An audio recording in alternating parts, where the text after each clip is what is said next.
આજે મિત્રો અહીંયા એક બાજુમાં નુરાભાઈ કરે છે એને ત્યાં નાના ખડબાના આજે લગ્ન છે દીકરીના. તો જોવા તડકાના માણસો બધા બેઠા છે, ફોર વ્હીલો પડ્યા છે, જ્યાં જોઈએ લીમડાના છાયામાં જ્યાં જગ્યા મળી ત્યાં માણસોએ ગાડીઓ રાખ્યું છે, બસ પડી છે. આમ જમણવારને એવું જો ઓલી બાજુ રાખ્યું છે, મંડપ ત્યાં ગોઠવું છે. તડકાના પ્રસંગ કરવાય પણ બહુ અઘરા છે મિત્રો. જાનમાં 15 થી 20 ફોર વ્હીલ છે, એક બસ છે.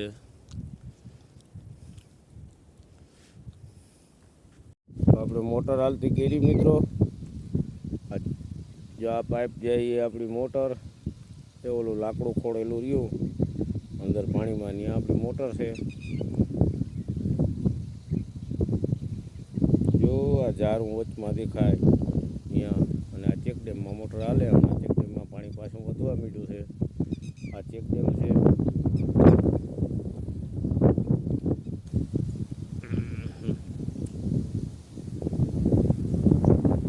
લાકડું દેખાય ત્યાં મોટર છે આપણી. ત્યાંથી અમને પાઇપ છે. આ ટીસી એની બાજુમાં ઓયડી રહે ત્યાં કનેક્શન છે.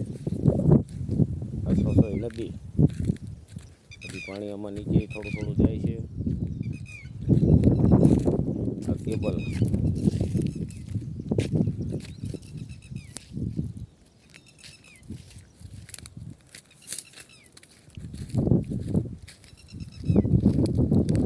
કનેક્શન અહીંયા છે, પણ 250 ફૂટ પાઇપ લાઈન સીધી ચેકડેમમાં મોટર મોકલ છે.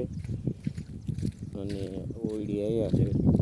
અહીંયા કૂવો છે તેનો, પણ હવે તો બધું ખાતરા જેવું થઈ ગયું છે, અંદર જાળીને થઈ ગઈ છે. અહીંથી પછી પાઇપ નાખેલ છે. અહીંયા એરવાલ મૂકેલ છે, ફૂટવાલ મૂકેલ છે, જેથી કરીને અહીંથી લાઈન ખાલી ના થાય એના માટેની. આ ઓરિયો છે. ઓરિયો તો પડખે જવાય એવું નથી, એવું પોઝિશન છે અત્યારે.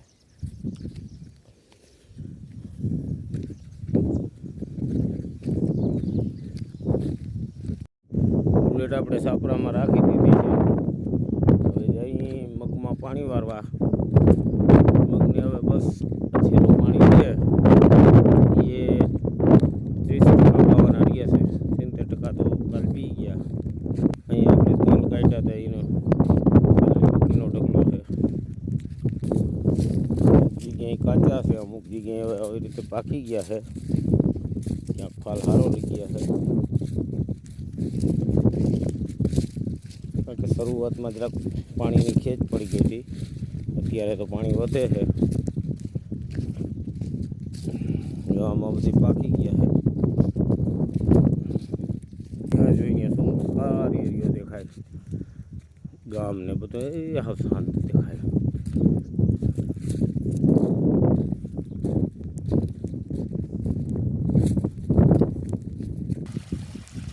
આકડીઓ સટકી ગયો અહીંયા, જેથી કરીને પાણી જો બહાર નીકળે.